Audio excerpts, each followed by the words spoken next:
السلام عليكم ورحمة الله وبركاته.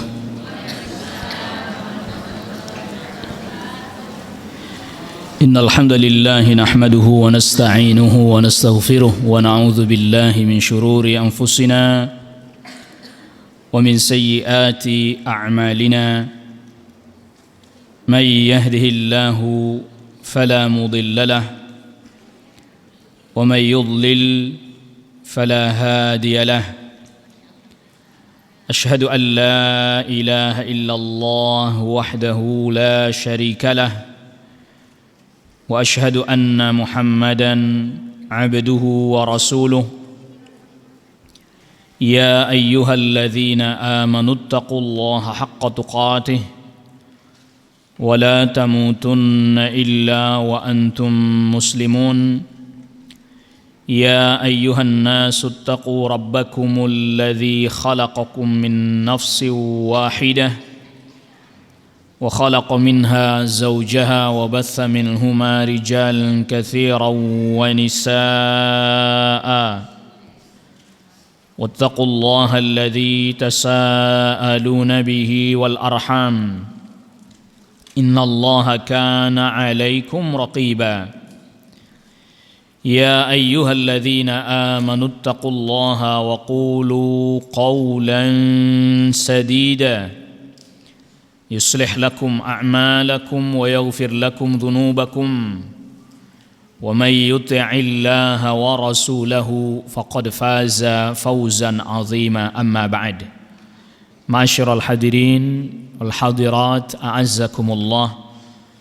Di kesempatan pagi hari ini alhamdulillah kita masih diberikan oleh Allah Subhanahu wa taala berbagai macam kenikmatan, nikmat iman, nikmat Islam, dan juga kita masih diberikan kesempatan, waktu luang dan juga kemampuan bisa menunaikan ibadah dan ketaatan kepada Allah Subhanahu wa taala. Termasuk ibadah yang kita lakukan pada kesempatan pagi hari ini yaitu kita mendekatkan diri kepada Allah Subhanahu wa taala dengan kita belajar menuntut ilmu syar'i. Salawat serta salam semoga terlimpahkan dan tercurahkan kepada nabi kita Nabi Muhammad sallallahu alaihi wasallam, kepada keluarga, kepada kerabat, dan juga kepada seluruh sahabat radhiyallahu anhum ajmain. Ma'asyiral hadirin jamaah a'azzakumullah. Kita masih membahas kitab Riyadhus Shalihin pada bab taubat. Dan sekarang kita melanjutkan di dua pertemuan yang sebelumnya kita bahas hadisnya Ka'ab bin Malik radhiyallahu an. Dan sekarang masuk kepada hadis dari Abi Nujaid Imran ibn al-Husain al-Khuzai. Ya, kita masuk hadis itu ya. Hadis nomor berapa itu? 23 ya. Ya. Silakan.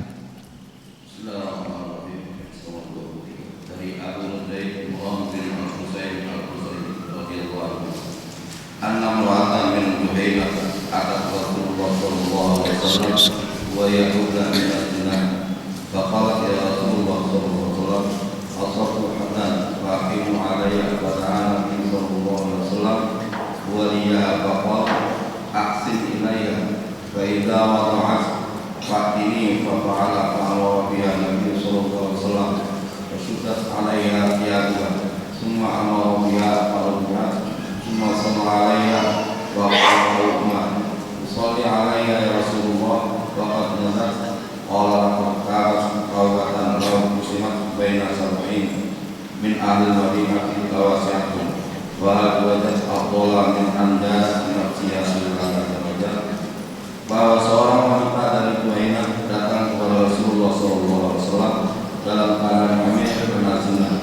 Dia berkata, wahai Rasulullah SAW, saya telah melakukan dosa besar yang mengharuskan saya dikenai hukuman had. Maka tegakkanlah hukuman itu atas saya.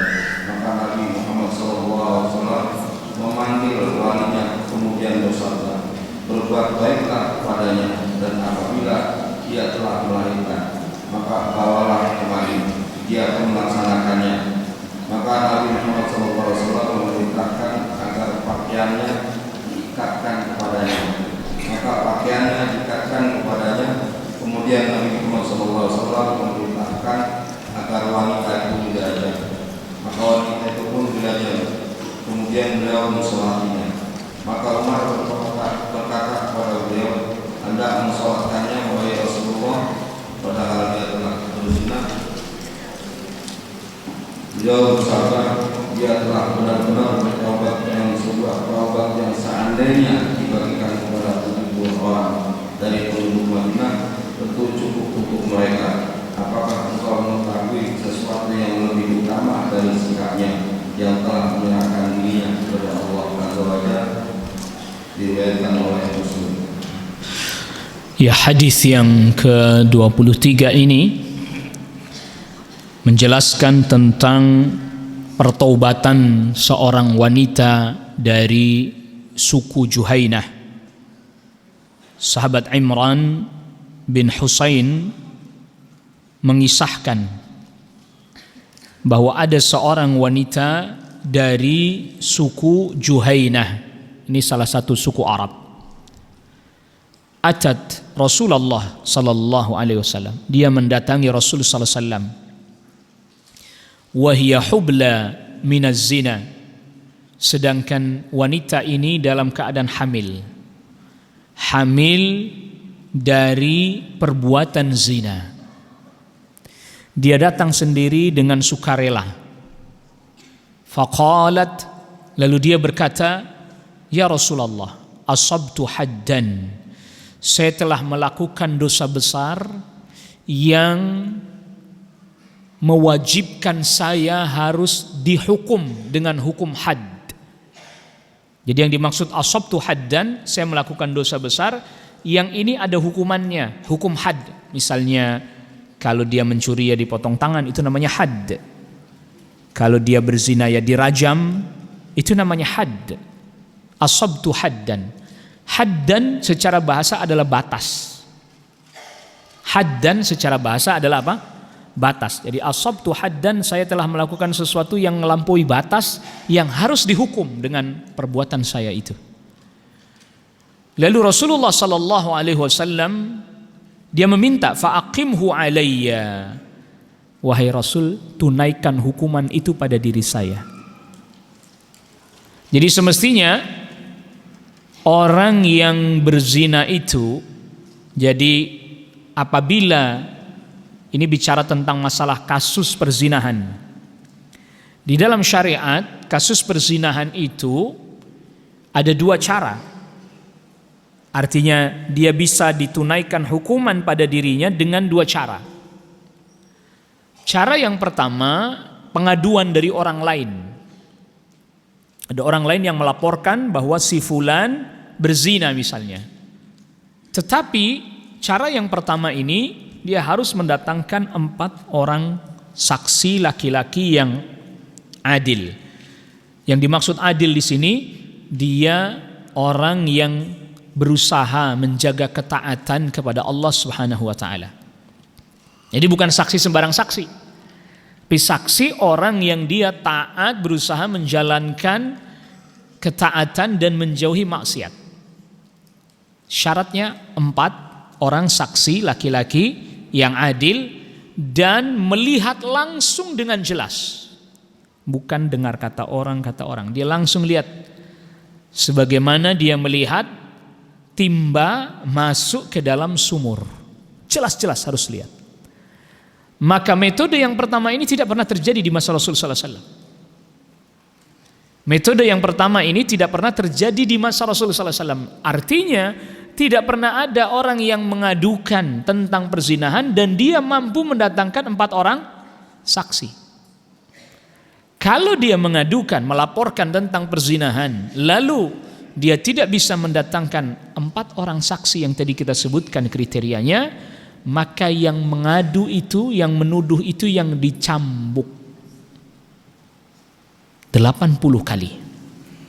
Walladzina yarmunal muhsanat walam ya'tu bi arba'ati syuhada fajliduhum 80 jaldah.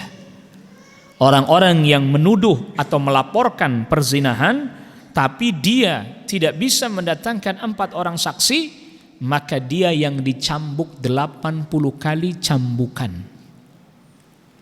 Maka oleh karena itu enggak terjadi di zaman Rasul orang laporin itu, nah. Tidak ada, karena dia harus datangkan 4 orang saksi yang semua lihat, dan nggak mungkin kalau kan tadi syaratnya 4 orang saksi laki-laki yang adil. Maksudnya ini adil di sini dia orang yang taat, berusaha mengerjakan ketaatan, meninggalkan maksiat. Maka laki-laki yang taat nggak akan mau diajak nonton orang zina, nggak akan mau dia.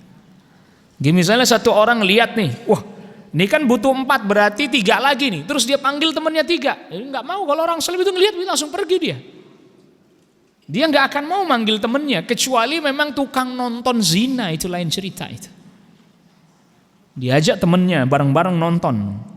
Waliyadzubillah. Maka enggak akan bisa tertunaikan itu. Oleh karena itu cara yang pertama ini enggak terjadi di masa Rasul. Artinya orang lapor enggak. Ada pernah terjadi di masa sahabat. Akhirnya ya yang lapor itu yang dicambuk 80 kali karena dia nggak bisa mendatangkan 4 orang saksi. Cara yang kedua, eksekusi zina bisa ditunaikan apabila pelakunya sendiri menyatakan hal itu, mengaku di hadapan hakim. Nah, ini yang dilakukan oleh wanita ini nih.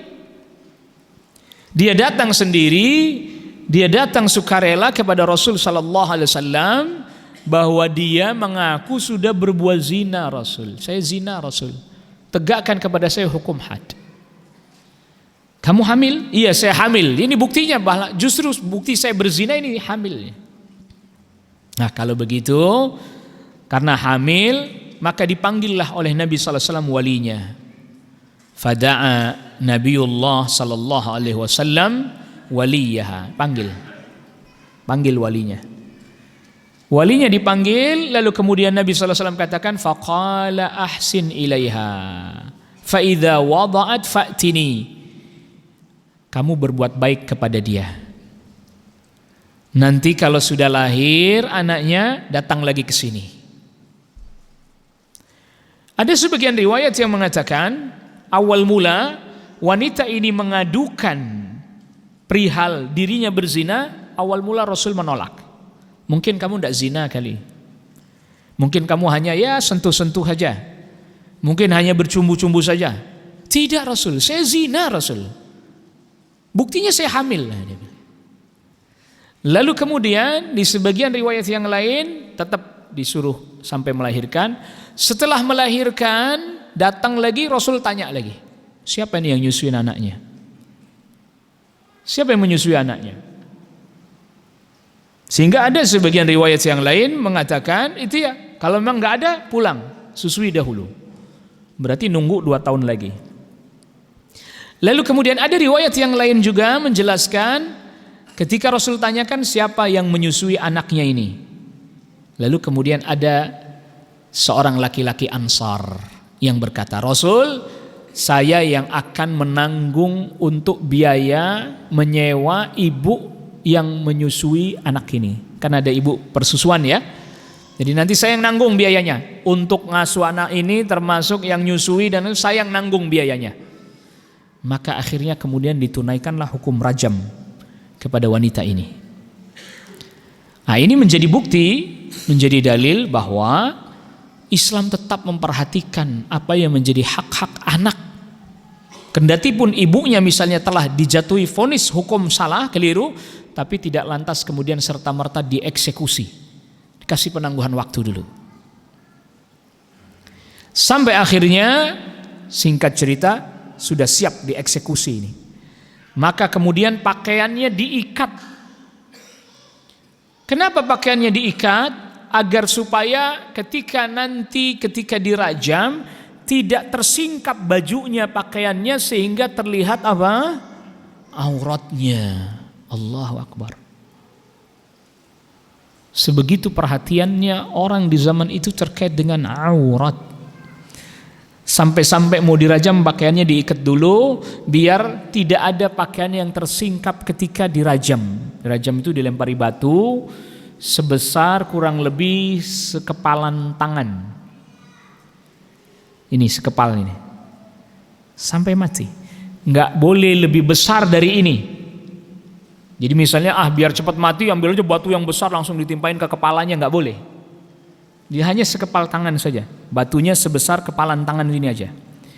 Itu biasanya digali tanah, dia dimasukkan ke dalam tanah gitu. Sekitar setengah badannya, sehingga ketika dirajam dia nggak bisa lari, nggak bisa gerak kemana-mana. Orang lempar mesti kena, karena apa? Dia nggak bisa bergerak kemana-mana. Anda bisa bayangkan, Pak. Wanita ini datang, dia tahu konsekuensinya bakal begini. Dia tahu. Maka ada juga sebagian riwayat menyebutkan Rasul katakan, sudah pulang kamu, bertobat kepada Allah aja. Bertobat saja kepada Allah, udah pulang aja bertobat. Kenapa? Karena ini bicara tentang zina. Ini sesuatu yang semestinya tidak menjadi konsumsi publik. Tidak disebarkan. Nggak seperti sekarang, naudzubillah. Kadang orang zina disebarin, bahkan dia sendiri yang menyebarkannya. Lalu bahkan dia kadang naudzubillah berbangga dengan zina yang dilakukan, bergonta-ganti pasangan. La ilaha illallah, nasallallahu alaihi afiyah. Ini disebut dengan isya'atul fahishah, menyebarnya perbuatan-perbuatan buruk, perbuatan-perbuatan keji. Orang jadi merasa biasa, merasa bukan salah berzina dan seterusnya. Ini penyebabnya tadi. Makanya urusan zina ini betul-betul urusan yang sangat private sekali. Kalaulah memang tidak ada yang mengetahui hal itu, sudah tutup. Jadi sebagian para ulama katakan sudah tutup, tidak usah lapor-lapor kepada hakim, nggak perlu, nggak usah. Makanya Rasulullah SAW pernah sebagian riwayat menyebutkan menolak itu. Udah pulang aja kamu, pulang. Bertobatlah kepada Allah Subhanahu wa taala. Tetapi orang yang datang ini atau wanita yang datang ini betul-betul sudah siap dengan konsekuensi yang akan dia terima. Betul-betul sudah siap dengan konsekuensi yang dia terima. Apa itu? Dirajam. Dan dia sudah tahu hukumannya itu dirajam. Dia sudah tahu hukumannya itu dirajam. Dirajam itu dilempari batu itu.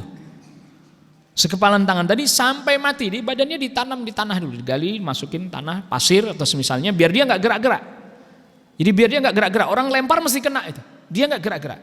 Iya, lempar kena kepalanya, bocor, berdarah dan sampai mati. Anda bisa bayangkan bagaimana beratnya hukuman itu, bagaimana pedihnya, bagaimana sakitnya hukuman itu. Dan itu di depan orang banyak. Sebagai apa? Sebagai pelajaran agar orang tidak meniru perbuatan tersebut. Allahu Akbar. Sadis ya, kok di depan umum segala macam, biar orang tidak mau melakukan hal itu. Maka hukuman di dalam Islam, had itu mengandung makna efek jera. Pencuri potong tangan, itu efek jera banget itu. Orang kelihatan, tangannya buntung habis dipotong kemarin pencuri ini. Itu efek jera banget. Kalau cuma di penjara balik curi lagi dia, Pak. Di penjara keluar jadi pencuri lagi dia. Begal penjara keluar, begal lagi dia. Pembunuh penjara keluar, bunuh lagi dia. Pembunuh terbukti, qisas, dibunuh, dipenggal di depan umum, orang lihat semuanya. Nggak macam-macam lagi, orang nggak berani. Ini menunjukkan bahwa hukum syariat mengandung makna efek jera untuk maslahatnya manusia sendiri, bukan kemaslahatan Allah Rabbul Alamin. Cuman kadang akal kita yang sempit, nalar kita yang terbatas suka, itu kan dulu, itu kan zaman dulu, karena orang Arab barbar dan seterusnya, makanya hukumannya modelnya begitu. Kalau sekarang manusia modern ya udah nggak berlaku. Siapa yang batalin hukum itu? Siapa pertanyaannya? Siapa? Kan yang namanya pembatalan hukum, penggantian hukum harus ada wahyu lagi turun. Siapa yang batalin? Emang ada nabi lagi setelah Nabi sallallahu alaihi wasallam? Emang ada rasul lagi setelah Rasul sallallahu alaihi wasallam? Emang ada kitab lagi yang diturunkan oleh Allah Rabbul Alamin setelah Al-Qur'an? Tidak ada. Itu berarti menunjukkan bahwa hukuman-hukuman yang seperti ini mustaqir, hukum yang sudah tetap tidak berubah. Adapun yang tidak melaksanakannya, itu nanti dia bertanggung jawab di hadapan Allah Rabbul Alamin. Dan yang punya hak menerapkan hukum rajam ini pemerintah. Makanya wanita ini datang ke Rasul. Pada saat itu pemimpinnya Rasul bukan? Ibaratnya pemimpin tertinggi di zaman itu Rasul. Ya pemimpin dunia, ya pemimpin agama. Rasul sallallahu alaihi wasallam di zaman itu. Ya hakim juga, beliau berlaku sebagai hakim juga, memutuskan perkara-perkara termasuk ini. Zaman itu belum ada yang namanya pembagian kekuasaan. Belum ada legislatif, yudikatif, segala macam, belum ada. Semua di tangan Rasul sallallahu alaihi wasallam. Semua di tangan Rasul sallallahu alaihi wasallam. Berdasarkan wahyu Allah Subhanahu wa taala. Rasul memutuskan berdasarkan wahyu dari Allah Rabbul Alamin. Dan masalah hukum rajam ini dulu pernah sempat ada ayatnya di dalam Al-Qur'an. Kata Ummul Mukminin Aisyah radhiyallahu anha, dahulu pernah ada ayat wasyaikhu wasyaikhatu farjumuhumal battah. Apabila ada laki-laki sudah pernah menikah, apabila ada perempuan sudah pernah menikah lalu berzina, hukumannya dirajam mereka berdua. Tetapi kemudian ini ayat dihapuskan dari Al-Quran, jadi tidak lagi dibaca. Nggak ada lagi ayat wasyaikhu wasyaikhatu, itu udah nggak ada. Yang ada cuman ayat az-zaniyatu waz-zani itu. Tapi yang ayat asy-syaikh wasy-syaikhatu sudah tidak ada. Tetapi hukumnya tetap berlaku. Ayatnya dihapus, tidak lagi dibaca, tetapi hukum tetap apa? Berlaku berdasarkan perbuatannya Rasul sallallahu alaihi wasallam. Ini dalam kajian ilmu tafsir ini disebut dengan naskhut tilawati dunal hukmi. Di dalam ilmu tafsir disebut naskhut tilawah dunal hukmi. Bacaannya sudah enggak ada, ayatnya sudah tidak ada, tetapi hukumnya tetap apa? Tetap berlaku, tetap berjalan. Dilakukan oleh Rasul sallallahu alaihi wasallam. Dirajam. Jadi kalau yang sudah pernah menikah berzina, hukumannya dirajam. Kalau yang belum pernah menikah berzina, hukumannya dicambuk 100 kali, diasingkan selama 1 tahun. Az-zaniyatu waz-zani fajliduhuma mi'ata jaldah. Laki-laki berzina, perempuan berzina, laki-laki berzina belum pernah menikah, hukumannya dicambuk 100 kali, ditambah diasingkan selama 1 tahun. Kenapa mesti diasingkan? Malu.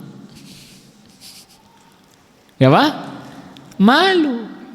Jadi masyarakat muslim dahulu itu betul-betul berpegang pada ajaran agamanya, Pak. Sehingga ketika ada orang misalnya tadi berzina, dia belum pernah menikah berzina, lalu kemudian dicambuk, dia enggak lantas tinggal di masyarakatnya, di kaumnya, enggak. Pergi ke negeri lain, diasingkan ke negeri lain. Kenapa? Malu dia. Asal ketemu orang, ya ini yang berzina kemarin ya. Ketemu orang lagi, ya ini berzina yang kemarin. Dan itu penting untuk menjaga satu masyarakat yang berusaha menjaga agamanya.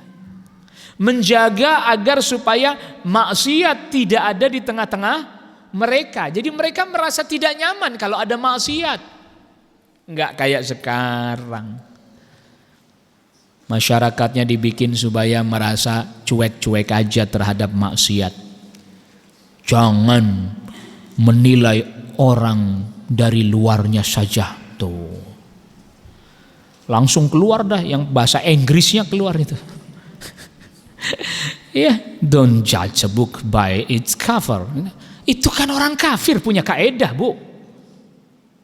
Itu kaedah punya orang kafir. Bagi kaum muslimin, cover perlu. Emang ibu mau keluar tanpa cover? Hah? Mau keluar tanpa tutup aurat? Nggak mau. Itu kaedah orang kafir kok dipakai. Jangan menilai orang dari luarnya. Lah kalau kagak pakai pakaian bagaimana ceritanya?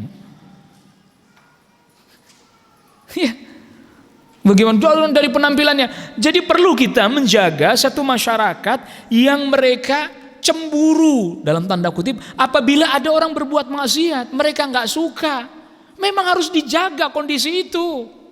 Bukan terus malah dihilangkan, dibikin cuek, dianggap biasa aja. Karena nanti kalau maksiat dianggap biasa aja, orang pun merasa bebas-bebas saja berbuat maksiat. Anda jangan merasa sok suci. Lihat bahasa-bahasanya nih. Ini kan banyak disebar-sebarin. Jangan merasa sok suci, sok yang paling hebat, sok yang paling surga sendiri. Enggak, tapi menjaga kondisi masyarakat yang membenci maksiat harus. Itu makanya syariat kenapa dia diasingkan, Bu. Dia diasingkan 1 tahun. Mau ditaruh di mana mukanya asal ketemu orang. Loh, ini kan kemarin yang dicambuk 100 kali berzina kemarin. Sedangkan yang namanya cambukan itu misalnya di punggung sini kan dia pakai baju kelihatan nggak? Setelah dia pakai baju kelihatan nggak? Nggak kelihatan. Berbeda, Bu. Pencuri nggak diasingkan. Kenapa? Tangannya buntung kelihatan orang, Bu. Iya, kan tangannya buntung. Misalnya potong pergelangan sini, tek dipotong misalnya. Itu kelihatan orang sekampung. Jadi efek jerah buat dia. Makanya dia nggak suruh mengungsi dulu. Jadi efek jerah buat dia. Kalau zina itu kan dosa yang tersembunyi. Orang nggak ada bekasnya. Kalau laki-laki, perempuan hamil paling itu aja masih bisa diumpetin. Iya kan gitu. Biar orang tuh ada dampak pada jiwanya. Apalagi kisos, hukum kisos, penggal orang ngelihat semua. Ini mati. Udah nggak ada lagi dia nongol, udah mati, dikuburkan. Gitu. Itu dikuburinnya aja, Bu, kepalanya tetap ditempelin lagi ke badannya. Waktu dipenggal, guling tuh kepalanya, lepas itu. Pas dikuburin malah ditempelin lagi, dijahitin lagi. Disatukan lagi, enggak terus dipisahin kuburnya. Dijahitin lagi dia. Dimandikan tetap, dikafani seperti biasa. Diperlakukan sebagaimana kaum muslimin yang lainnya. Tetapi itu hukuman agar buat orang jadi hati-hati urusan nyawa. Sekarang nyawa kagak ada harganya. Nauzubillah, nasallallahu alaihi wasallam. Berantem urusan rebutan lahan parkir, bunuh. Coba, Bu, lahan parkir 2.000 kali berapa Pak Ustadz? Nggak usah pakai dikali-kali dah. Mau dikali berapapun ama nyawa kan nggak bisa dibayar tuh nyawa. Tuh, nggak bisa dibayar. Sekarang rebutan apa, berantem apa, nyawa melayang Allah, bermahalan nyawa itu. Dengan kita masih bisa punya nyawa diberikan oleh Allah, masih bisa kita ibadah, masih bisa kita taubat mohon ampun kepada Allah. Tuh masih, makanya Nabi SAW tadi udah pulang aja, pulang. Mohon ampun aja kepada Allah, mohon ampun aja kepada Allah udah. Tapi dia tetap bersikeras, harus ditunaikan kepada saya hukum Allah wahai Rasul, harus dirajam saya ini Rasul. Bukti dia benar-benar ingin bertaubat adalah dengan cara begitu. Jadi memang, Bu, Pak, dari sini diantara pelajaran yang bisa kita ambil apa? Taubat tuh ada konsekuensi berat yang ditanggung. Perhatikan. 2 bulan yang lalu kan kita bahas hadisnya Ka'ab bin Malik. Sebelum menuju kepada diterimanya taubatnya Ka'ab bin Malik, mengalami kondisi berat nggak Ka'ab bin Malik? Sahabat loh, Bu, itu didiemin orang sekampung 50 hari. Istrinya juga suruh ngediemin dia. Sama Rasul diperintahkan istrinya nggak usah ngomong apa-apa, bahkan nggak usah ngelayanin dia, makan biar ngambil sendiri, nyuci baju sendiri, didiemin aja. Istrinya di rumah didiemin. Sampai ada salah satu sahabat juga yang begitu, tapi karena sudah tua minta izin kalau untuk ngurusin keperluannya makan minum, misalnya bahasa kitanya sekarang, nyuci baju, izinin saya boleh Rasul? Iya diizinin, karena dia udah tua, dia kerjanya nangis, saya udah nggak bisa ngapa-ngapain dia. Iya boleh. Ka'ab bin Malik gak boleh udah istrinya, sampai istrinya suruh pulang dulu ke rumah orang tuanya. Udah pulang aja dulu ke rumah orang tua. 50 hari, Bu, orang sekampung kagak ada yang, dia keberadaannya seperti tidak ada. Kagak ada yang nengok dia, belokin wajahnya begini aja gak ada. Apalagi negor, apalagi menyapa, gak ada. Sampai ada utusan dari negeri Ghassan datang bawa surat minta supaya Ka'ab bin Malik nanti datang aja ke sono kalau di sini udah nggak diterima. Dia bawa surat. Mana yang namanya Ka'ab bin Malik. Dia lagi di pasar. Orang ini juga di pasar. Semua orang cuma menunjukkan tangan doang. Nggak ada yang sambil nengok mukanya aja nggak. Tuh gitu doang. Gimana perasaannya ibu? Orang sekampung begitu semua. Sedih nggak? Tuh. Pertobatan, menuju pertobatan tuh ada kondisi susahnya, ada kondisi sulitnya, ada kondisi beratnya.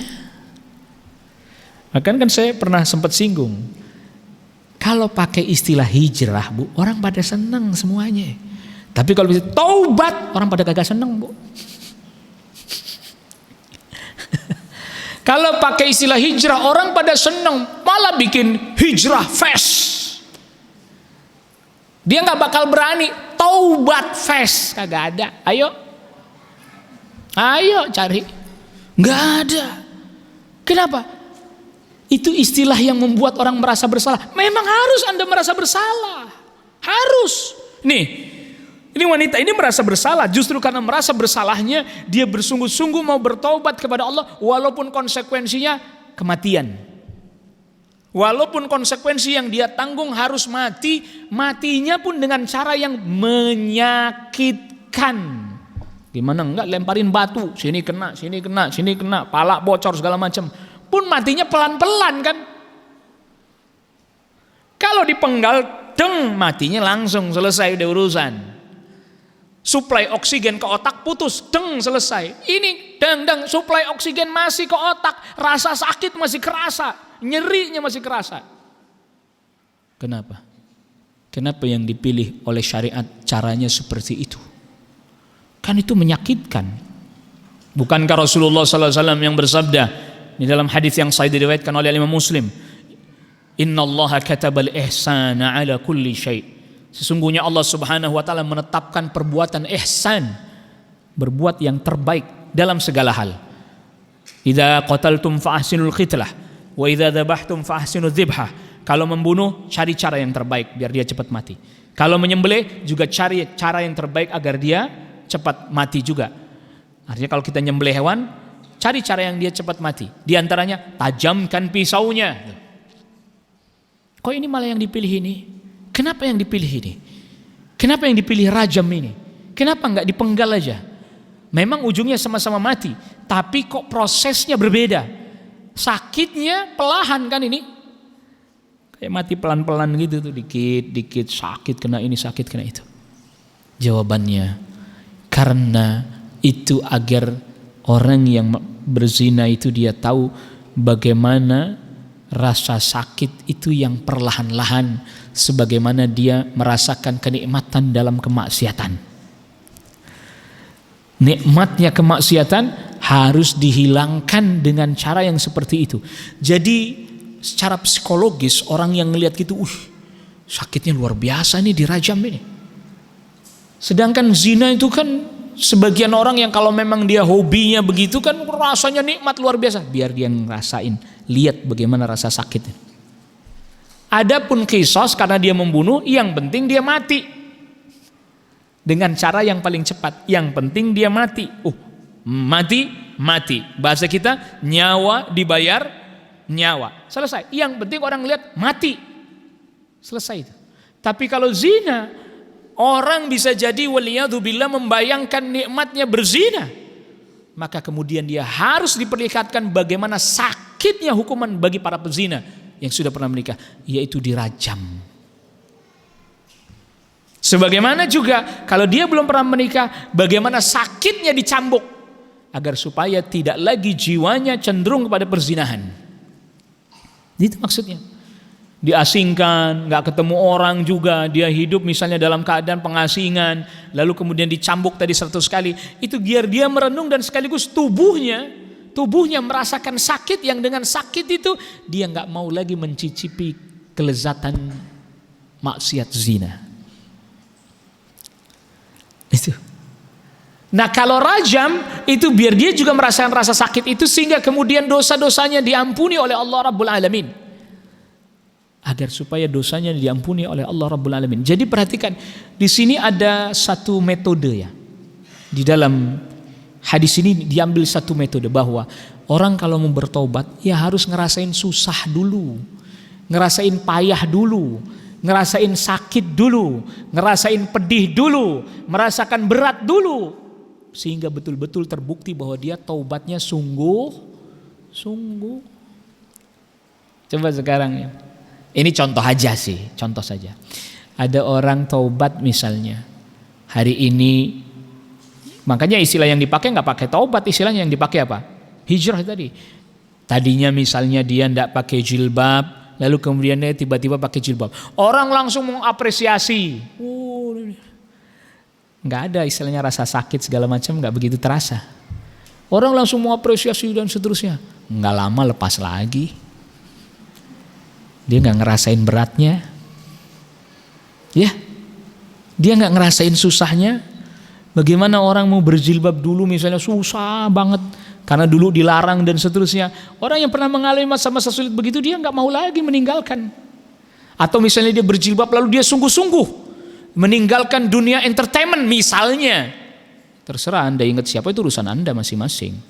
Saya kan nggak pernah sebut nama si fulan si alan. Dia berjilbab tapi mau masih eksis di dunia entertainment, nggak kerasa berat. Wanita berjilbab itu kan maksudnya biar dia tidak banyak muncul, ditutup dirinya. Ini tapi masih mau muncul dan seterusnya, nggak kerasa berat itu mah. Coba dia berhenti dari itu, berat. Ya, berat. Beratnya apa? Ntar penghasilan saya dari mana? Tuh. Kalau saya berhenti dari dunia entertain, penghasilan saya dari mana? Berat. Dia nggak ngerasain beratnya itu, maka dia tidak total. Sulit untuk total. Kenapa? Nggak ngerasain berat, dicemooh, enggak. Malah dipuji, disanjung. Lalu kemudian penghasilan berkurang, enggak. Malah justru kadang banyak yang endorse gara-gara dia sudah pakai jilbab. Misalnya loh. Dia nggak merasakan berat, maka sulit dia untuk menuju kepada pertobatan yang sungguh-sungguh. Lihat ini wanita ini, Bu. Mati, dirajam. Allahu Akbar. Allahu Akbar. Jadi terkadang jiwa kita, termasuk tubuh kita, ini tidak kita pungkiri, menyukai kesenangan dan kelezatan. Betul enggak? Betul. Kalau kita mau sungguh-sungguh bertobat, maka kesenangan, kelezatan yang ada pada badan, pada tubuh itu harus diberikan rasa sakit dulu, sehingga dia jera, nggak lagi mau ngicipin yang begituan. Itu maksudnya begitu. Dia jera, nggak mau, takut luar biasa tuh. Makanya tadi ada efek jerahnya, cambuk kalau dia belum pernah menikah. Rajam, orang suruh lihat. Sehingga jiwa orang yang ngelihat itu jadi, ngeri juga ya. Bunuh, dikisos, penggal lagi ngelihat, ngeri juga nih. Kalau saya bunuh orang begitu juga tuh kejadiannya. Misalnya, mencuri, potong tangannya, wah ini tangan saya hilang nih. Kalau saya mencuri juga, jerah. Cuman itu tadi lagi-lagi. Akal pikiran kita yang kemudian lemah seringkali menganggap, itu udah nggak sesuai, melanggar HAM, tidak sesuai dengan manusiawian dan seterusnya. Itu Allah yang tetapkan, kok jadi urusannya hak asasi manusia. Kita diberi hak oleh Allah, kita ditetapkan kewajiban atas diri kita juga oleh siapa? Oleh Allah. Kita dibolehkan mana yang boleh oleh Allah, kita dilarang mana yang dilarang itu juga Allah. Kita suruh taat, bukan terus suruh membangkang. Jadi orang yang membangkang itu udah melanggar HAM, itu udah nggak sesuai dengan zaman sekarang. Ya kita jelaskan ini lagi aturan Allah, Bu, yang kita jelasin. Syariatnya Allah yang dijelaskan, dicontohkan, dipraktekkan langsung oleh Rasulullah SAW. Bukan kata ustadz. Kata Ustadz Ano, kata Ustadz, bukan kata saya, bukan. Makanya kita nih kajian dibawakan hadisnya. Nih sahih hadisnya riwayat Imam Muslim. Ini contoh, ambil pelajaran. Ayo kita berhati-hati dalam hal ini. Begitu, bukan kata Anu, kata ini, kata si fulan, kata si alan, kata si Anu. Enggak. Ustadz bukan Nabi, bukan Rasul. Dia cuma menyampaikan apa yang datang dari Allah dan Rasul. Itu pewaris Nabi namanya. Bukan nyampein dari yang lain. Itu gak ngewarisin, gak tahu ngambil dari yang mana. Ya harus difahami. Kadang itu begitu. Wow, janganlah menghukumi menghakimi. Gimana? Misalnya saya kalau ditanya saya jawab, tidak sanggup saya kalau suruh suruh kasih kajian ceramah di tempat prostitusi, nggak sanggup saya, nggak mau saya. Dan saya nggak sanggup. Iya, pasti kalau di tempat itu saya harus ngomong pertama akidah yang benar, tauhid yang benar. Kedua, saya harus bilang zina itu haram. Ya, buat apa saya ceramah di tempat begitu kalau ngomongnya ya nggak apa-apa, yang penting sholat. Iya, jadi aneh sekali. Berdakwah di tempat kayak begitu itu kan peluang untuk menjelaskan, ya nggak, itu kesempatan. Kalau nggak sanggup ya udah, nggak sanggup saya, yang lain aja silahkan. Pasti Bu dia nggak berani Bu ngomong zina haram Bu, yakin saya, yakin. Dia berani ceramah di tempat prostitusi, nggak bakalan dia berani ngomong zina itu apa? Haram. Wahai saudari-saudariku, bertobatlah kalian semua. Zina itu haram, nggak bakal berani dia ngomong. Paling, ayo kita salat, ayo kita puasa, ayo kita sedekah. Lah memang mereka salat tapi masih berzina. Memang mereka puasa Ramadan tapi masih berzina. Memang mereka zakat Bu, maminya zakat. Oh, Ustaz tahu nanya begitu lagi. Jadi saya ada punya dosen waktu itu, dia cerita ada peneliti Bu. Peneliti, bukan saya yang masuk, bukan. Agak berani, saya nggak mau saya. Peneliti masuk, meneliti ketika aktivitas tempat prostitusi ketika bulan Ramadan. Siang puasa. Malam sholat Bu, sholat tarawih. Tadarus, ada masjidnya di dalam lokalisasi, ada masjidnya Bu. Tadarus, ada ceramah Ramadan, ada. Jam 11 buka praktek. Sampai sahur. Coba Bu, gimana kehidupan seperti itu? Ya, apa jawabannya? Lumayan, yang penting udah mau sholat katanya. Ini kan lama-lama akhirnya dianggap sebuah fenomena yang biasa. Orang gak lagi merasa risih terhadap maksiat, yang penting sholat.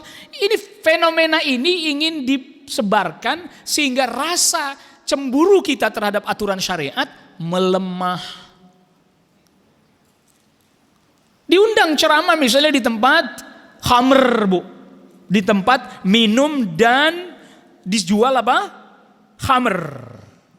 Saya masuk, saya harus jelaskan dong. Agama Islam itu berdasarkan tauhid, beribadah hanya kepada Allah, tidak menyekutukan Allah Subhanahu wa taala, mengikuti tuntunan Nabi sallallahu alaihi wasallam, mengerjakan perintah dan juga meninggalkan larangan. Dan di antara yang dilarang oleh Allah Subhanahu wa taala minum khamr. Allah melaknati yang minum khamr, yang menyediakannya, yang membawakannya, yang memeraskannya, yang nganterin, yang bikinin. Harusnya begitu ceramahnya. Kalau lagi diundang di tempat orang minum khamr. Tapi kan enggak gitu ceramahnya, enggak berani dia ngomong begitu. Dia pulang masih utuh aja, alhamdulillah itu Bu. Masih utuh one piece aja. Iya Bu ya, enggak berani dia ngomong gitu. Malah yang ada ditanya, Pak Ustadz bagaimana Pak Ustadz, saya masih rada puyeng-puyeng mabok, boleh sholat enggak? Boleh katanya. Astagfirullahaladzim. Ini orang dalil apa yang dia pakai? Boleh, sholat, wudhu, sholat. Soal sholatmu diterima atau tidak, itu urusan Allah katanya. Jangan pikirin omongan orang. Lah, emang sih pikiran orang, omongan orang jangan dipikirin. Tapi yang bicara, jangan deket-deket sholat sedangkan kamu mabuk. Siapa yang bilang begitu Bu? La taqrabus sholata wa antum sukara. Jangan deket-deket sholat dalam keadaan mabuk. Siapa yang bilang begitu Bu? Allah Rabbul Alamin. Lah bagaimana gak dipikirin untuk firman Allah? Ini apa namanya, fenomena ini disebut dengan permisivisme. Istilah susahnya itu tuh Bu, itu istilah susahnya tuh. Permisivisme itu artinya apa? Udah cuek aja, biarin aja, serba boleh. Dalam bahasa Arab disebut dengan madhab ibahiyah, serba boleh. Udahlah, gak usah Anda ngurusin urusan orang, biarin aja. Dia mau maksiat, dia mau berbuat buruk, gak usah ngurusin urusan orang. Kayak yang udah paling bener aja ngurusin urusan orang gitu. Kalau kaedah ini kita pakai, berantakan nih umat, rusak kehidupan masyarakat, tatanan berantakan. Ada orang mencuri, dia mencuri, biarin aja, nggak usah ngurusin urusan orang. Begitu? Hah? Kacau ini. Tidak benar. Makanya di dalam Islam ada al-amru bil ma'ruf, perintah kepada yang ma'ruf, wan nahyu 'anil munkar, mencegah kemungkaran. Ini sekarang nggak sebagian orang berhubungan dengan yang bukan suaminya, maksiat, zina, jadi konten. Jadi konten YouTube. Iya, yang nonton para pemuda-pemuda rusak, Bu. Akhlaknya rusak, pikirannya rusak. Bicara soal ranjang kok di depan umum, Rasul ngelarang, nggak boleh. Jangan seorang laki-laki mendatangi istrinya lalu kemudian dia cerita sama orang lain. Sebaliknya juga, istri bersama dengan suaminya lalu kemudian habis itu cerita sama orang lain, nggak boleh. Lah ini mah diceritain barang berdua, cerita di konten. Na'udzubillah, rusak. Dia rusak-rusakan nih, ancur-ancuran. Bagaimana perzinahan gak makin banyak kalau begini urusannya? Urusan begitu diprivasikan saja, gak disebarkan umum, orang masih pada berzina. Na'udzubillah. Bayangin misalnya tahun, mungkin sebagian ibu-ibu yang tentunya usianya lebih tua dari saya bakalan tahu. Bu, bocah-bocah zaman dulu mah tuh istilahnya ya, mau pacaran, jangankan pacaran, ngelihat orang yang dia suka aja udah gemeteran deh. Disamperin ketakutan. Dulu. Ya, iya. Bahkan pernikahan dulu kagak ada yang namanya pacaran dijodohin oke-oke aja. Jadi bener? Nah, ada pakai kenalan dulu sekian tahun, udah sekian tahun kagak jadi. Nah, anak orang itu. Enak aja. Dikira kayak tawon, mampir bunga sono, mampir bunga sini. Enak aja. Anak orang itu. Harus difahami itu. Dulu Bu, orang masih kayak gitu, masih malu gitu kan. Yang laki-laki ketemu yang perempuan gemeteran, ketakutan gitu kan. Cuman timbang dapat surat doang aja udah seneng bener. Zaman dulu kan masih surat, zaman dulu udah seneng bener, Masya Allah. Tuh disimpan tuh suratnya. Segitu Bu di zaman itu. Perzinahan ada gak? Zaman yang masih kayak begitu, orang masih malu dan seterusnya, anak muda masih malu pacaran, perzinahan ada gak? Apalagi sekarang orang yang makin terang-terangan. Itu makanya kemudian kenapa Rasul sallallahu alaihi wasallam, syariat tentu Allah Rabbul Alamin mempersempit ruang informasi terkait dengan zina. Sehingga kalau ada orang sembarangan lapor gak bawa 4 saksi dan dia pasti gak bisa bawa, dia malah yang dihukum. Artinya udah gak usah lapor-lapor. Tapi beda urusan kalau udah orangnya yang ngaku sendiri, berarti dia sudah benar-benar sungguh-sungguh siap untuk menanggung segala konsekuensinya. Oleh karena itu, ketika sudah wafat, lalu kemudian di jenazahnya diproses, dimandikan, dikafani, lalu Rasul yang langsung menyolati wanita tersebut. Kata sahabat Umar, "Tusalli 'alaiha ya Nabi Allah." Atau ya Rasulullah wa qad zanat. Apakah anda tetap mau menyolatinya wahai Rasul? Sedangkan dia wanita yang sudah berbuat zina. Apa kata Rasul sallallahu alaihi wasallam? Hai Umar, laqad tabat taubatan law qusimat baina 70 min ahli al-Madinah lawasi'atuhum. Taubatnya wanita ini setara dengan 70 orang yang bertaubat. Terjemahan bebasnya gitu Bu. Kalau ngikutin teks hadisnya, kalau seandainya taubatnya wanita ini dibagikan kepada 70 orang, cukup. Maksudnya apa? Taubatnya wanita ini setara dengan 70 orang yang bertaubat. Kenapa?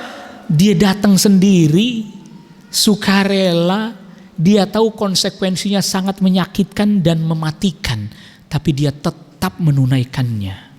Tuh. Makanya kata Nabi sallallahu alaihi wasallam, "Wa hal wajadta taubatan afdal min an jadat bi nafsiha lillahi ta'ala?" Apakah engkau pernah mendapati pertaubatan yang sangat mulia dan lebih utama daripada orang yang dengan sukarela dia datang menyerahkan dirinya kepada Allah Subhanahu wa taala untuk ditunaikan pada dirinya hukum had. Dia datang sendiri, padahal Rasul udah bilang, udah pulang aja, pulang. Udah taubat aja, taubat, mohon ampun kepada Allah aja, nggak perlu harus dirajam pulang. Mungkin kamu cuman ini aja lah, nggak sampai berzina. Dia datang, Rasul zina, saya Rasul zina, tunaikan hukuman kepada saya, Rasul tunaikan. Udah pulang aja. Ini hamil nih, Rasul hamil zina. Tanya sama kaum saya belum menikah lagi belum. Itu berarti saya berzina Rasul tuh. Tadinya Rasul udah beralasan, udah pulang aja, pulang. Nggak usah lah sampai harus dirajam. Wanita ini tetap dia ingin ditunaikan hukum itu kepada Allah Rabbul Alamin. Itu makanya kemudian Rasulullah SAW sabdakan, at-taibu minadz-dzambi kaman la dzambalah. Kalau dia sudah bersungguh-sungguh bertobat kepada Allah, maka dia seperti orang yang tidak pernah berbuat dosa itu lagi. Makanya kalau udah tobat, udah nggak usah ngungkit-ngungkit lagi dulunya yang buruk itu. Ya, nggak usah lagi diungkit-ungkit yang dulu, kesalahan yang dulu, dosa yang dulu, udah nggak usah. Jadi pelajaran buat kita boleh. Jangan lagi dicerita-ceritain lagi ke orang-orang. Udah selesai dah. Udah tutup rapat-rapat, Allah sudah tutup rapat-rapat. Selesai. Karena dia sudah bertobat, Bu. Wanita ini sudah bertobat. Hilang nggak nama pezina dari dirinya? Hilang nggak? Hilang. Makanya Rasul katakan dia sudah bertobat. Maka saya nyolatin dia. Dia sudah bertobat, maka Rasul apa? Menyolatinya. Yang artinya dia sudah tidak lagi disebut sebagai pezina karena dia sudah sungguh-sungguh bertaubat dari dosa dan maksiat yang dia kerjakan. Maka tadi Nabi katakan, coba taubat mana yang lebih afdal? Dia datang sendiri, nggak ada yang maksa, nggak ada yang nyuruh, nggak ada yang laporin. Dia akui kesalahannya, dia minta ditunaikan hukuman untuk pada dirinya. Padahal dia kalau seandainya pulang lalu taubat, itu sudah bisa diterima oleh Allah. Tetapi dia lebih memilih agar supaya hukuman yang Allah tetapkan ditunaikan pada dirinya. Sekaligus itu jadi pelajaran buat yang lain. Kalau dia hanya bertobat, tidak ada hukuman terjadi, itu hanya buat dirinya pelajarannya. Tapi dengan dia dihukum rajam, jadi pelajaran buat yang lain. Di situ perbedaannya. Maka perbuatannya wanita ini kata Rasul setara dengan 70 orang yang bertaubat kepada Allah Rabbul Alamin. Ini artinya bahwa ya jalan menuju taubat tadi sudah saya sebutkan, tapi kita perlu ulang-ulang. Jalan menuju taubat, jangan kita berharap selalu menyenangkan. Jalan menuju pertaubatan, jangan pernah kita berharap selalu apa? Menyenangkan atau bahkan sangat menyenangkan, tidak. Jalan menuju taubat ada hal-hal sulit yang harus dialami, dirasakan. Biar taubatnya jadi sungguh-sungguh, gak mau balik lagi. Kalau taubatnya ngerasa enteng, ngerasa mudah, ntar balik lagi jadi gampang lagi. Iya. Jadi balik lagi. Makanya kalau mau pakai istilahnya taubatnya. Kalau istilah hijrah kadang orang, tapi kalau taubat sama seperti misalnya orang yang bertaubat dari ribawi, Bu. Kerja di perbankan ribawi. Itu berat. Kenapa? Dia mikir, waduh, penghasilan saya, gaji saya udah segini nih. Ntar kalau saya tinggalin, saya dapat berapa ya? Itu kan berat. Justru karena berat itu Allah akan uji kesungguhannya. Lagi pula kan dia punya keahlian-keahlian yang lain yang gak mesti harus ribawi. Makanya kaum muslimin itu harus memiliki kemampuan-kemampuan, kompetensi mencari penghidupan dengan jalan yang halal. Gitu. Harus punya kemampuan. Kalau tidak bisa 1, 2, 3 dan seterusnya. Kalau toh dia bisa 1, dia sungguh-sungguh kuasai dan dari jalan yang halal, jangan dari jalan yang haram. Karena kadang sebagian orang menjadi susah bertobat karena udah ngerasa nyaman. Udah ngerasa nyaman, di zona nyaman. Dan apalagi tipikalnya masyarakat Asia lah. Asia banget. Kalau nggak mau ditipisin lagi, Indonesia banget gitu. Kalau udah nyaman tuh nggak siap bergeser di area yang nggak nyaman. Jadi jangan kita kira, Bu, para sahabat, hijrah dari Mekah ke Madinah itu gampang. Madinah itu beda iklim sama Mekah. Makanya para sahabat ketika pas hijrah ke Madinah musim dingin pada flu mereka, pada pilek dan segala macam. Kenapa? Adaptasi. Jadi jangan Anda kira mudah bertobat itu. Karena dia harus adaptasi. Nah, adaptasinya yang sulit ini. Termasuk tadi berkurang penghasilannya, hilang kenyamanannya, itu jauh dari keluarganya misalnya. Allahu Akbar. Jadi kalau kita bayangkan taubat itu hanya enak aja, santai, orang banyak support, wah itu. Jadi nggak kuat nanti kita, mudah lemah, mudah kembali kepada keburukan yang sudah kita tinggalkan itu. Waliyadzubillah wa nasallallahu alaihi.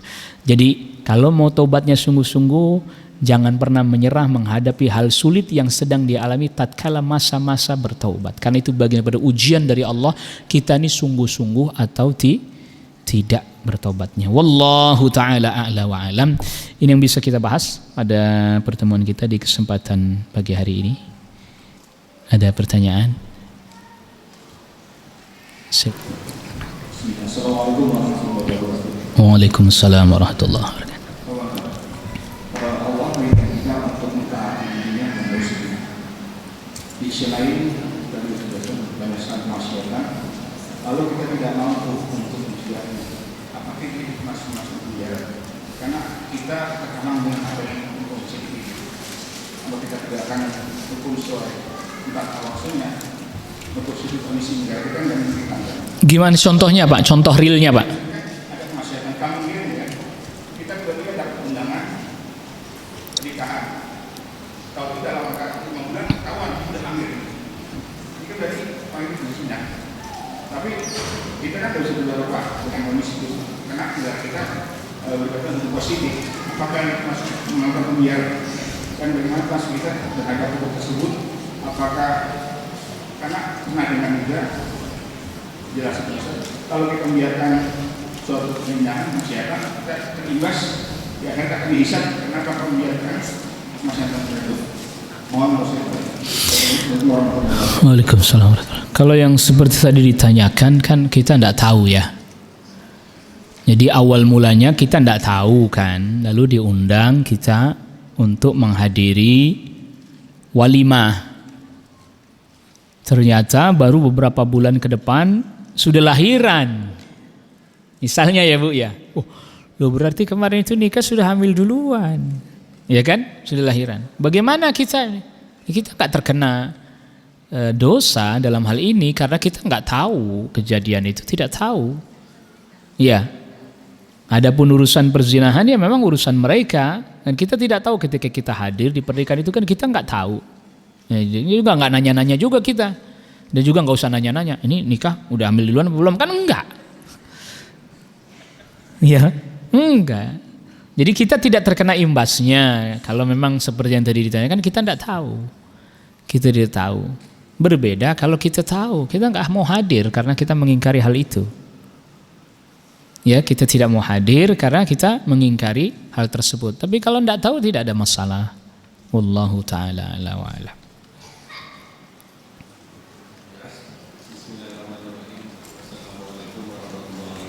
Waalaikumsalam warahmatullahi wabarakatuh.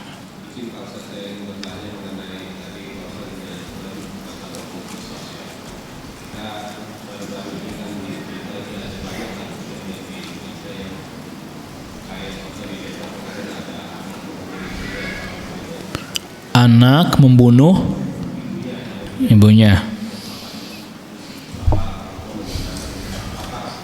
Bapak membunuh anaknya.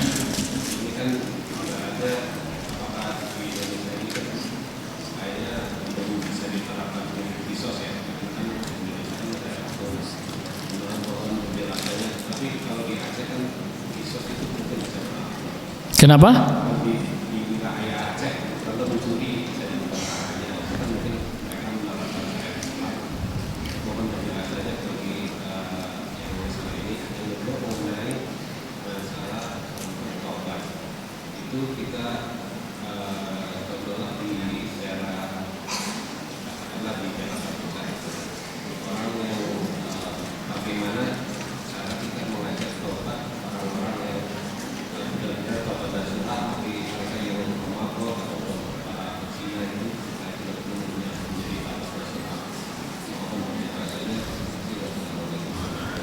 Waalaikumsalam warahmatullahi wabarakatuh. Yang pertama soal masalah hukum qisas, memang yang diberikan kewenangan untuk menerapkannya pemerintah, bukan kita individu perorangan. Ya, bukan kita secara individu perorangan, bukan. Ya kan ternyata pemerintah kita tidak menunaikannya, ya sudah itu nanti para pemimpin termasuk yang ditanya di hadapan Allah Rabbul Alamin terkait dengan hal itu. Ya gitu ya. Jadi kalau tadi anak membunuh orang tuanya, ini bisa nih kena kisos. Tapi orang tua membunuh anaknya, ini tidak bisa kena kisos. Jadi nanti ada aturannya lagi, detail-detailnya. Kenapa? Karena orang tua sebab keberadaan anaknya. Karena faktor itulah kemudian dia tidak dikisos. Karena sebab itu. Tapi kalau anak bunuh orang tuanya bisa dikisos dia. Gitu. Karena rumusnya aslun far'un. Aslun far'un gitu. Orang tua itu pokok batangnya, anak itu cabang. Jadi kalau pokok batang menghilangkan cabang nggak dikisos. Tetapi sebaliknya misalnya tapi tetap ada hukuman lain, nanti dicarikan hukuman lain tapi bukan kisos. Di penjarakah semisalnya bisa. Tapi kalau anak di batang cabang menghilangkan pokok batang, nah itu yang dikisos. Ya gitu ya. Jadi kalau soal masalah penerapannya itu pemerintah tidak melaksanakan, ya nanti yang berwenang itu nanti ditanya di hadapan Allah Rabbul Alamin, dan kita nggak boleh kemudian mengambil alih itu. Wah, kisos berarti ada orang, ayo kita kisos saja, nanti repot ini. Terjadi kekacauan nanti ini. Nah kalau kemudian dikatakan karena negeri kita ini bukan negeri Islam dan seterusnya, semestinya kalau memang kaum musliminnya juga faham, kaum musliminnya juga ngerti, bisa undang-undang dirumuskan kembali dan seterusnya. Dan nggak perlu membubarkan. Kalau cuman ngerumusin kembali undang-undang kan nggak perlu membubarin negara toh gitu. Cuman permasalahannya kan nggak semudah yang kita bayangin juga. Kaum musliminnya beda-beda pandangan, beda-beda kemauan, beda-beda keinginan. Ya, gimana kita menerapkan hukum Islam sedangkan ini kan bukan cuma orang Islam yang ada di negara ini, kan selain Islam juga ada. Ya hukum Islam buat orang Islam aja atuh, di mana-mana mah juga begitu.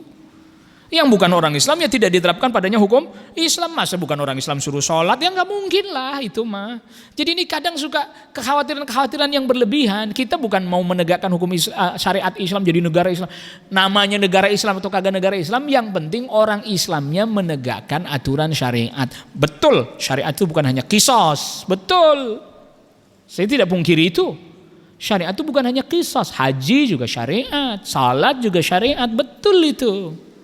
Tetapi bagian dari syariat juga kisos. Kalau toh tidak diterapkan, ini masyarakat ya nggak punya tanggung jawab apa-apa nanti di hadapan Allah. Yang bertanggung jawab para pemimpinnya gitu. Adapun para pemimpinnya misalnya saya sudah suarakan, saya sudah perjuangkan tapi ternyata tidak bisa karena faktor ini. Nah, itu nanti alasan dia silahkan disampaikan di hadapan Allah Rabbul Alamin. Nah tadi kalau bicara soal Aceh, aduh panjang, saya mau ceritain bisa panjang tuh ceritanya. Ingat nggak dulu Aceh pernah menjadi daerah operasi militer DOM? Pernah dengar itu?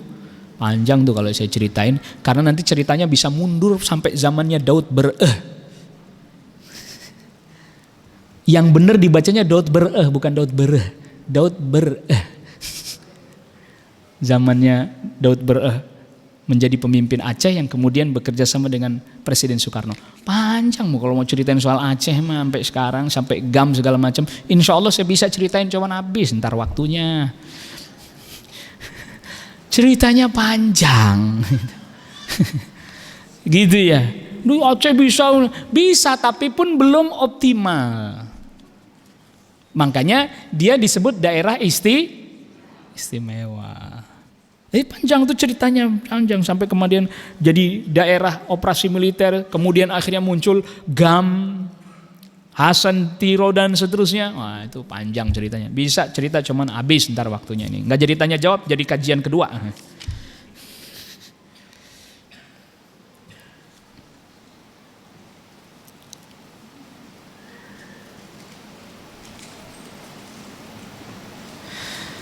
Saya sedang hamil waktu di USG, dokter bilang anak saya kemungkinan ada kelainan di kepalanya. Saya dikasih pilihan, apakah dipertahankan tapi katanya hidupnya tidak akan lama. Kedua digugurkan, usia kandungan 5 bulan. Kalau saya pilih yang kedua hukumnya bagaimana Ustaz? Pilih yang pertama. Kenapa saya bilang begitu? Ini baru perkiraan Bu. Saya pernah ngalamin begini soalnya. Anak saya dibilang sama dokter ada kelainan di kepalanya nih, bahaya nanti begini. Enggak, saya pilih tetap. Alhamdulillah lahir sehat, enggak ada masalah. Kalau toh dia lahir sebentar wafat, enggak apa-apa bu, enggak apa-apa. Ini jadi tabungan ibu nanti di akhirat. Tapi jangan langsung menyerah baru dikasih tahu begitu. Hasil USG Pak Ustadz. Gitu. Saya pernah ini, dokternya mengatakan ini ada gangguan di kepalanya begini, begitu. Istri saya sampai udah stres, saya bilang jangan stres ya. Udah, jalan aja langsung. Kalau perlu USG tempat lain, cari tempat lain, informasi lain. Dari sudut pandang yang berbeda. Gitu. Jangan langsung udah saya pilih 2 aja lah saya gugurin, jangan dulu, jangan. Terus berharap kepada Allah Rabbul Alamin, ya. Gitu ya Bu ya, jangan terus langsung wah saya gugurin aja, jangan. Ya, terus baru 5 bulan kan terus ini berdoa kepada Allah Rabbul Alamin. Karena apa? Masih banyak perubahan terjadi, bisa terjadi ya Bu ya. Begitu. Jangan, makanya saya pas baca ini langsung saya ingat. Saya pernah begitu. Wah ini bapak anaknya ada gangguan ini di kepala enggak. Bagaimana ini? Terus saya bilang. Kalau enggak cari alternatif lain, dokter lain cari, USG lain. Jangan hanya satu tempat. Ya, 4 dimensi kalau misalnya kita mampu. Yang 5 dimensi belum ada ya? Iya, itu kan namanya manusia Bu, perkiraan ternyata alhamdulillah lahir sehat Bu, kepalanya tidak ada problem apa-apa. Itu katanya udah tulangnya menutup apa sehingga nanti perkembangan otaknya tidak berkembang dengan baik. Istri saya yang udah stres duluan. Ya saya bilang udah ayo lanjut. Bismillah. Alhamdulillah nggak apa-apa. Anaknya udah 2 tahun sekarang, alhamdulillah udah gede, nggak apa-apa, nggak ada gangguan apa-apa, alhamdulillah. Begitu ya. Lanjut, jangan ngambil pilihan kedua dulu. Jangan langsung mudah putus asa. Apakah zina itu hutang untuk anak dan turunannya? Bagaimana cara menebus dosa zina? Apakah berdosa kepada pasangan jika tidak mengakui sebelum menikah sudah pernah berzina? Kalau sudah bertobat, tutup, nggak usah cerita-cerita sama pasangan. Tutup. Nah, tadi kita katakan nggak perlu cerita, tutup deh. Kita udah bertobat, udah tutup. Ya, adapun hutang nggak ada Bu. Maksudnya begini, hutang turunan nih, para ulama mengatakan kalau ada pezina Bu, dia nggak taubat, sangat berpeluang besar anaknya ngikutin. Begitu maksudnya. Lah iya Bu, coba aja Bu, ada bapaknya dokter, anaknya dokter tuh kan, wajar dong ngikutin. Nah, ini. Nah, kalau sekarang emaknya nggak merasa malu dengan berzina dan seterusnya, anaknya mengetahui, berpeluang dia jadi pezina juga, tapi bukan berarti pasti. Kan bagaimana lingkungannya dia dididikan, begitu maksudnya. Kalau orang taubat dari zina, sungguh-sungguh dia bertobat, mohon ampun kepada Allah, banyak mengerjakan ketaatan dan tinggalkan perzinahan, jauhi sebab-sebabnya. Yang penting apa? Jauhi sebab-sebab yang menghantarkan kepada perzinahan. Di antaranya contohnya pacaran. Anak saya biarin Pak Ustadz pacaran biar kenal dulu. Ini potensi zina. Iya. Termasuk juga bincang-bincang dengan kaum wanita secara khusus panjang lebar, curhat. Gitu ya Bu ya. Makanya saya kalau ada WA udah mulai panjang cerita, jawaban cuman ya, boleh, haram gitu doang. Dan HP saya tidak ada rahasianya. HP saya tidak ada rahasianya. Jadi istri saya mau lihat boleh. Saya udah bilang boleh. Saya nggak ngelarang, boleh lihat aja, nggak saya kunci kan. Oh ini siapa ini perempuan kok nanya sampai panjang ini? Lihat jawaban saya, haram gitu doang, selesai. Nggak ada saya bermanja-manja ngobrol, nggak ada, haram. Boleh apa nggak Pak Ustadz? Boleh. Haram, udah gitu aja. Halal, haram, boleh, enggak, gitu doang. Enggak ada saya jawab, ini ya wahai ukhti yang enggak. Apa ini? Ini sebab-sebab ini Bu, sebab-sebab ini. Cikal bakal kalau sudah wahai ukhti yang baik, bangunlah salat tahajud. Ini mah musang berbulu domba, hati-hati. Kalau udah mulai begitu, hati-hati ini, udah jangan, udah sikapnya tegas ya. Begitu juga ibu-ibu misalnya, kaum wanita juga, ada laki-laki itu sikapnya tegas saja. Ya memang nanya keperluannya, sesuai keperluannya aja, jangan belok kemana-mana. Iya, modus tuh, telepon misalnya, Bu, ibu kan ini begini. Nah, mulai ngajak, Bapak perlunya apa? Oh, perlu ini Bu? Ya, nanti saya siapkan. Udah selesai, sono kemari, ini masalah ini.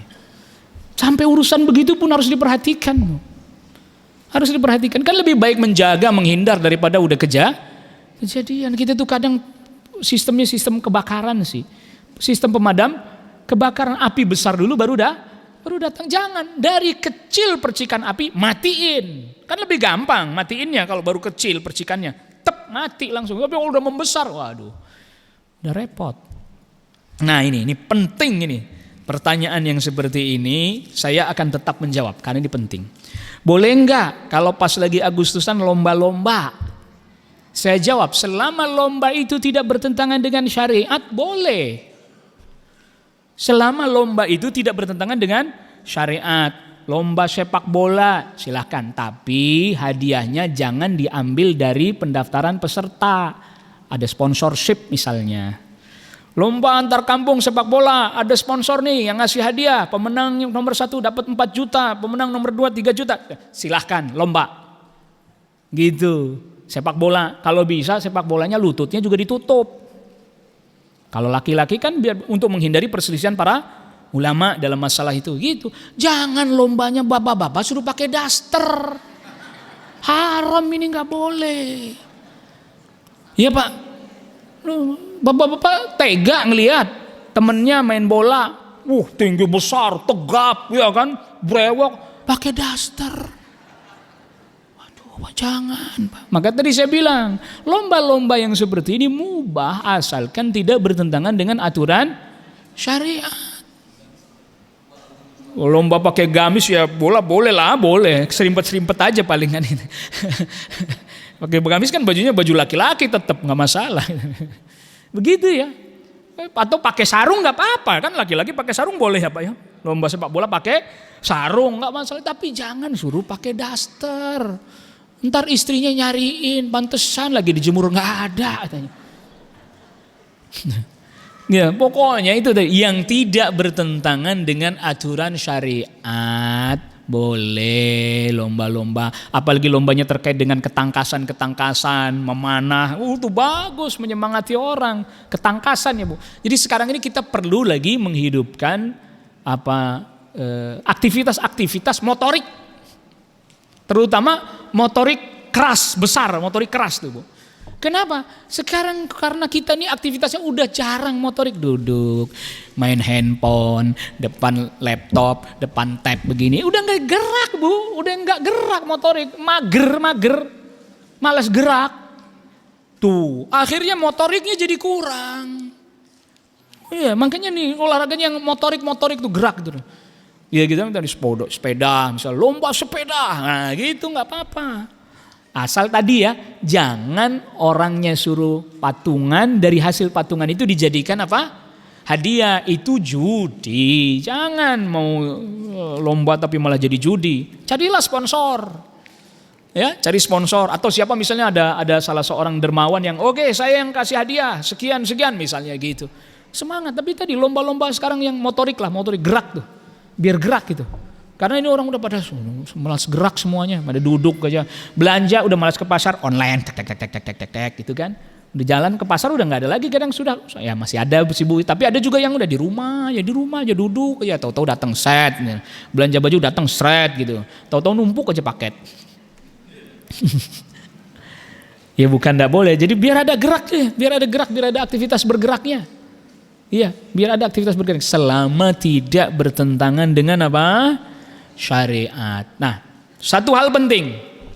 Ini sangat sensitif masalah ini, tapi kami sudah pernah, waktu itu kami ada daurah bersama Syekh Dr. Ibrahim Ar-Ruhaili, hafizahullah ta'ala.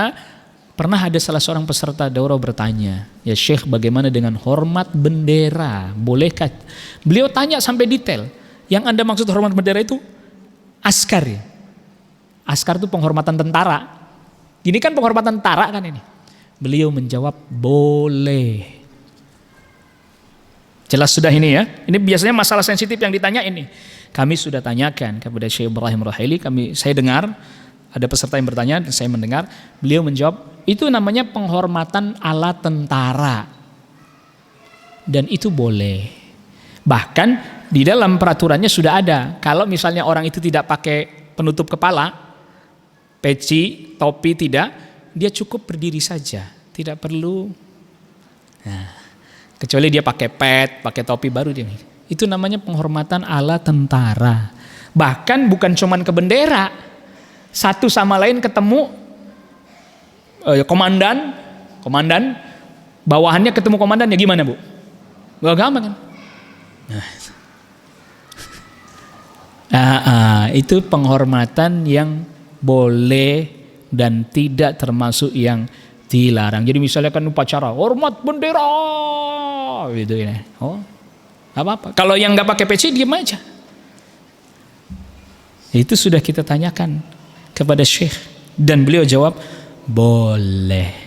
Wallahu a'lam wa sallallahu ala nabiyyina Muhammadin wa alihi washabbihi wa sallama tasliman katsira. Subhanakallahumma bihamdik asyhadu an la ilaha illa anta astaghfiruka wa atubu ilaik. Wassalamu alaikum warahmatullahi wabarakatuh.